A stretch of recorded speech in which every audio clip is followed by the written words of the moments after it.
Dictation गति 100 शब्द प्रति मिनट स्टार्ट। उपसभापति महोदय, भारत सरकार ने हमारे महान पड़ोसी चीन को एक सांस्कृतिक शिष्टमंडल भेजा है। वह शिष्टमंडल भारतीयों का चीन के लोगों के प्रति अभिनंदन और सद्भावना लेकर गया है। चीन की सरकार और चीन के लोगों ने उसका जो हार्दिक स्वागत किया है, उसके लिए मैं कृतज्ञता प्रकट करता हूँ। मुझे दुख है कि दक्षिण अफ्रीका की सरकार की जातीय नीति अभी भी जारी है और उसके कारण गंभीर परिस्थिति पैदा हुई है। भारतीय इस नीति से बहुत चिंतित हैं, क्योंकि भारतीय उद्भव के अनेक लोग दक्षिण अफ्रीका में रहते हैं, किंतु यह प्रश्न अब केवल दक्षिणी अफ्रीका के हिंदुस्तानियों का ही प्रश्न नहीं रह गया है, बल्कि उसका महत्व कहीं अधिक बड़ा और विस्तृत हो गया है। यह जातिगत आधिपत्य और जातिगत असहिष्णुता का प्रश्न है। अफ्रीका में रहने वाले हिंदुस्तानियों से भी अधिक अब यह अफ्रीका के रहने वालों के भविष्य का प्रश्न है। इस प्रश्न और ऐसे ही अन्य प्रश्नों के निपटारे में विलंब करना समस्त मानव जाति के लिए अच्छा नहीं है। मुझे इस बात से प्रसन्नता है कि अफ्रीका में वहाँ के आदिवासियों और वहाँ रहने वाले हिंदुस्तानियों के बीच मैत्री भाव बढ़ रहा है। हमारी इच्छा अफ्रीका के लोगों की उन्नति में लेस मात्र हस्तक्षेप करने की नहीं है, बल्कि जहाँ तक हो सके हम उनकी सहायता करना चाहते हैं। मुझे यह भी खेद है कि श्रीलंका में बहुत दिनों से रहने वाले अनेक भारतीय मत देने के अधिकार से वंचित कर दिए गए हैं। वे श्रीलंका के वैसे ही नागरिक होने का दावा करते हैं जैसे कि उस देश के अन्य निवासी करते हैं। श्रीलंका के साथ हमारा संबंध सहस्त्रों वर्षों से रहता आया है और हमारे संबंध अत्यंत मैत्रीपूर्ण रहे हैं। हमने श्रीलंका की स्वतंत्रता का स्वागत किया था और हम यह आशा करते थे कि उसके लोग स्वतंत्र जाति के रूप में हर प्रकार की प्रगति करेंगे, पर वहाँ के नागरिकों की एक बड़ी संख्या को उनके सामने अपने नैसर्गिक स्वातत्वों से वंचित कर देने से सच्ची प्रगति नहीं हो सकती। उससे तो बहुतेरे जटिल प्रश्न और उलझनें ही पैदा हो सकती हैं, जैसे कि हो भी गई हैं। पिछले अनेक वर्षों से हमारे यहाँ खाद्य पदार्थों की कमी रही है और अन्न बड़ी मात्रा में बाहर से लाना पड़ा है। इस काम में संयुक्त राज्य अमेरिका से हमें बड़ी सहायता मिली है और उस महान देश ने जो उदारतापूर्ण सहायता की है, उसके लिए हम कृतज्ञ हैं। हाल के इतिहास में आज पहल चावल को छोड़कर और सब अन्नों का हमारे पास बड़ा भंडार है और हम एक बड़ा भंडार बना रहे हैं, जिससे आवश्यकता पड़ने पर हमें सहायता प्राप्त हो सकेगी।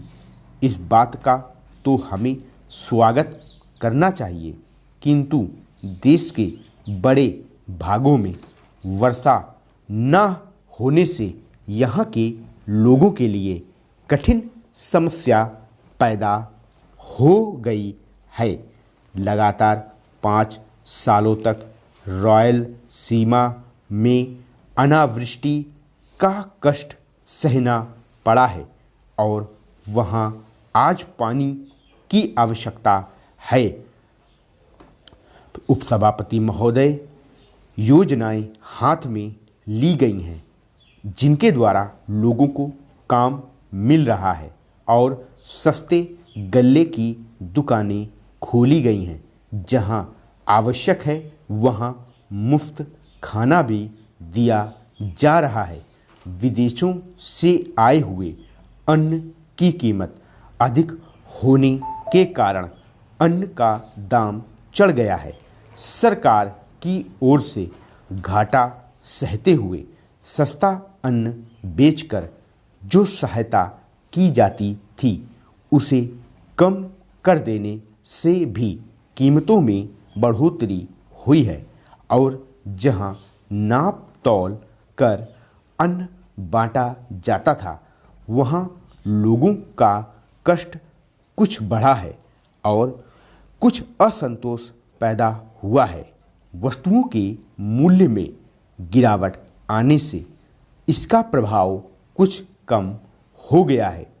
अन्न संबंधी सहायता कम कर दिए जाने के कारण कई राज्यों की सरकारों ने अन्न आयात करने की अपनी आवश्यकता का वास्तविकता की दृष्टि से अपेक्षाकृत अधिक ठीक अनुमान लगाया है और इससे जो अन्न की मांग राज्यों से आया करती थी वह कुछ कम हो गई है और फलतः उनका आयात कम हो गया है।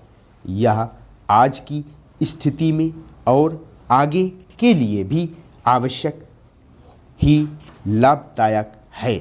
जो राशि अन्य संबंधी सहायता न देने से बची है वह छोटी मोटी आवश्यक योजनाओं में लगा दी जाएगी जिनसे आगे अन्न की उत्पत्ति बढ़ेगी और इस तरह हमें अपनी खाद्य समस्या हल करने में सहायता मिलेगी।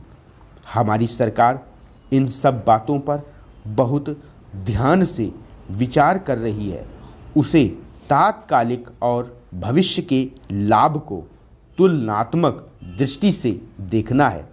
साथ ही वह इस बात के लिए भी चिंतित है कि लोगों को कोई कष्ट ना हो और उससे जो कुछ हो सकेगा वह इस विपत्ति को टालने के लिए करेगी। योजना आयोग अपनी पंचवर्षीय योजना को अंतिम रूप दे रहा है। इस योजना में एक महत्वपूर्ण बात और जोड़ी गई है, वह है देश भर में 55 सर्वोन्नति योजनाओं का प्रस्ताव। संयुक्त राज्य अमेरिका के प्राविधिक सहयोग योजना द्वारा दी गई सहायता से ही यह संभव हो सका है। इस सर्वोन्नति योजना का प्रयोजन न केवल खाद्य पदार्थों का उत्पादन बढ़ाना ही है बल्कि उससे भी कहीं अधिक यह है कि सब लोगों के रहन सहन का स्तर ऊंचा किया जाए। आशा की जाती है कि यह योजना उन्नति करेगी और भारत का एक बड़ा भूभाग इसके अंतर्गत आ जाएगा, परंतु यह तभी हो सकता है जब इसे जनता का पूरा सहयोग मिले।